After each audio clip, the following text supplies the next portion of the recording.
All right, we are live. Today we are covering 2.3, which is approximation of trig function values. AKA, approximation means you're going to use a calculator. So, whether you have a big fancy calculator that you use at home that you can't use in class, or you have a really basic one that you can use in class, these aren't going to be difficult to type in. If you're used to using your graphing calculators, remember that on test days you can't use a graphing calculator. You can use a scientific calculator or smart calculator or whatever, but if it can graph, you can't use it.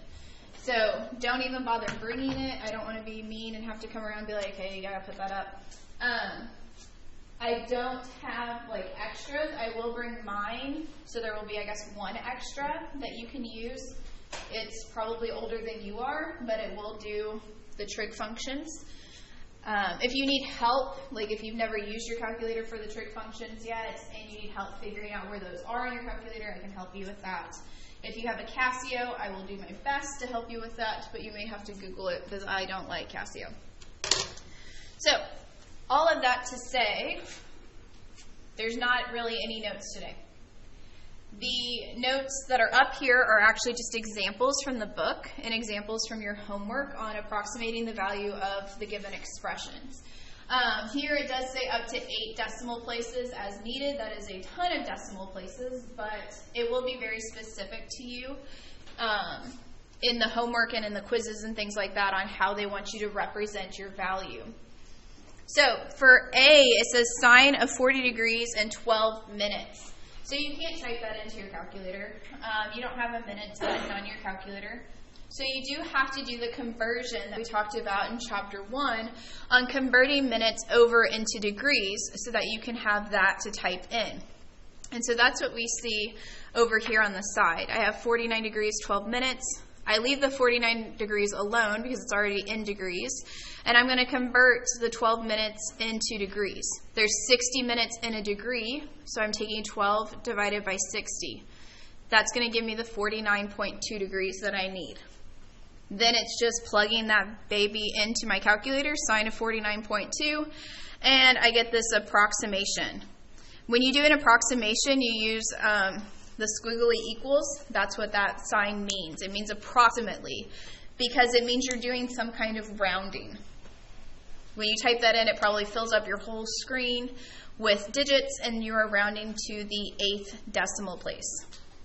So 0.756999506.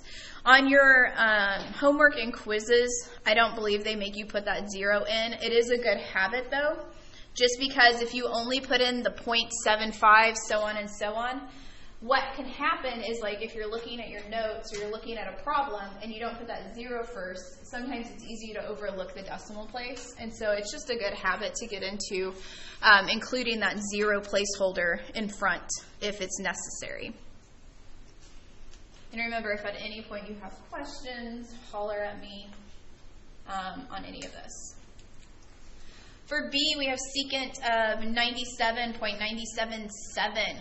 But most of yours, or all of your calculators, I believe, they don't have any keys for secant, cosecant, or cotangent. Sometimes you have like a sine inverse 1 button, depending on what style of calculator you have.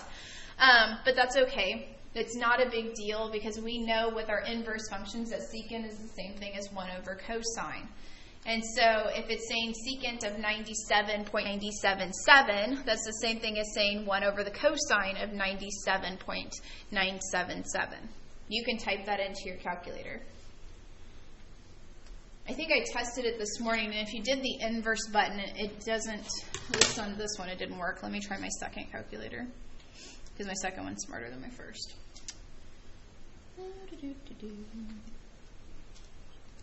Cosine 97.977. Yeah, if you use that cosine to the -1 on your calculator, you end up getting like an error or an undefined. So you do need to do 1 over cosine of 97.977. All right, C, 1 over cotangent of 51.4283. That's the same thing as saying tangent of that number. Again, that's using our inverse identities because tangent is 1 over cotangent. So we're able to flip-flop those back and forth.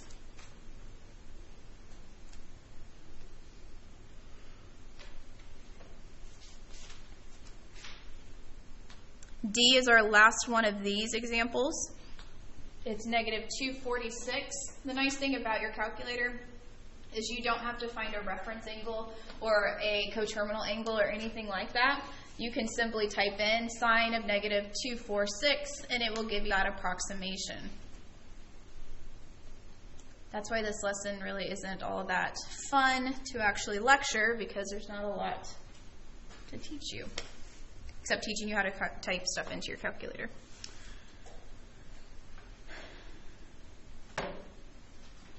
The next two examples that we will do, is there only two? I think there's more. I think there's some in the back. Hold on, I'm going to flip over. Well, the next two examples are going to be done in a similar fashion, and this is where you get to use your inverse, the inverse button, or the inverse of your tangents. It says find theta in this given interval from 0 to 90 degrees that satisfies the following information. And you're going to round your information, or what you get, to 6 decimal places. So basically they're telling you that your theta has to live in quadrant 1. That's what it says. From 0 to 90, it lives in quadrant 1. And then for A, it's telling us the sine of theta is 0.96, all of this stuff. Now this one's different than the ones above because we don't know what theta is. We know what theta, like the sine of theta equals. We know that decimal approximation, but we actually don't know what the degree is, or the theta. And this is where our inverse buttons come in on our calculators. Those signs to the negative ones or whatever. This is what you do. Because if you take sine times its inverse, then what happens is it goes away and you're left with theta by itself on the left. But if you multiply the left by sine inverse, you have to multiply the right by sine inverse, and then that's how we get the sine inverse of our decimal. That's the most algebra, I guess, you do in this section, because at that point you type that into your calculator, and it gives you the 75.39999, lots of nines, 5 degrees.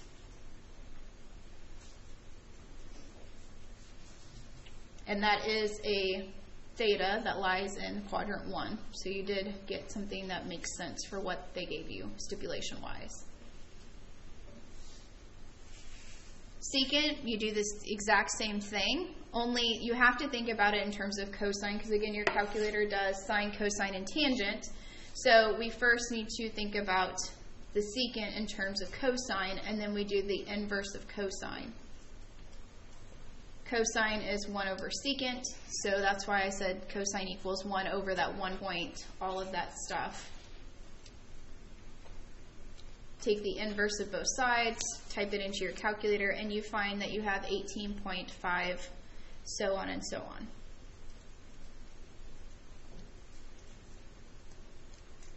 Is anybody typing these into your calculator and not getting the same things?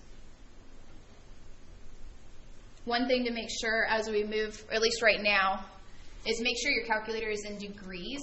If your calculator, like if you're getting really weird answers, your setting could be in radians, which we will have later on. But right now, you need to have your settings in degrees. And that could be affecting it if anybody is having any issues. Are you getting the same answers for those that are using calculators? Cool. So like if you're not, please speak up. At least a few times in a semester, I have copied something down wrong or done something wrong. And it's nice to find that out beforehand, because I definitely taught 5 sections of Math 20 last semester, and I got through my third, so I lectured 4 of them in a day. And by my third lecture, somebody finally spoke up and said, wait, that's wrong. And I'm like, so my first 2 classes, just let it go, and they didn't call me out on it. And I'm like, well, that's good. You guys just learned it the wrong way. But cool. Are there questions on these? Okay. I tried to give you some examples of each style of problem you're going to encounter, because there's two more back here. This one is find all the thetas, or all the angles, in the whole Cartesian coordinate system from 0 to 360 that satisfy this given information. And this time it says round to the nearest degree. So there's not going to be any decimals. We're going to round up to the nearest degree. And the reason why it says find all the angles is because you have to remember from previous sections where it said, sine is positive in which quadrants. And if sine is positive in certain quadrants, then those are the quadrants that you're going to find degrees in. So this one works exactly the same way as our last one. We have sine of theta equals 0.9, all that stuff. So you take the inverse of both sides, so that theta is by itself, and you're taking sine inverse. And when you do that, you're always going to end up getting the first quadrant degree. You're always going to find that first. Because remember, in quadrant 1, everything is positive. But then you have to think back and think about what other quadrant then has a positive sign. Because any other quadrant that has a positive sign, because we started with a positive sign, is going to also have this sine of theta equals to all this stuff. So my logic here and what I wrote down for you is that since sine is also positive in quadrant 2, we have to use our reference angles, where theta equals 180 minus the 68 to find that other angle, which is 112. So this one had two different thetas that would give you the same value out if you type them in for your sine. So if you find sine of 112 or sine of 68, it's going to be the same thing. It's going to be that 0.927 stuff.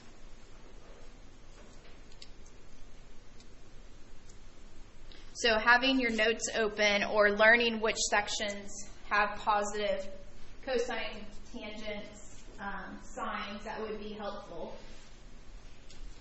You learn that in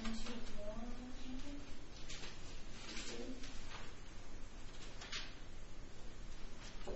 Yeah, 2-2. We just learned that on Wednesday. That was one of our last notes from 2.2, where we had this Cartesian coordinate system laid out, and I told you which of the trig functions are positive in each of those sections. If you know where all of these are positive, that will help you with these problems. Because if it says tangent of theta is a positive number, and I know that tangent is positive in quadrants 1 and in quadrants 3, then that's going to help me know how many thetas I should be getting out. We do the inverse of the tangent to find the 51. And then since I'm in quadrant 3, I'm going to have to find the reference angle by adding 180 degrees, which is 231.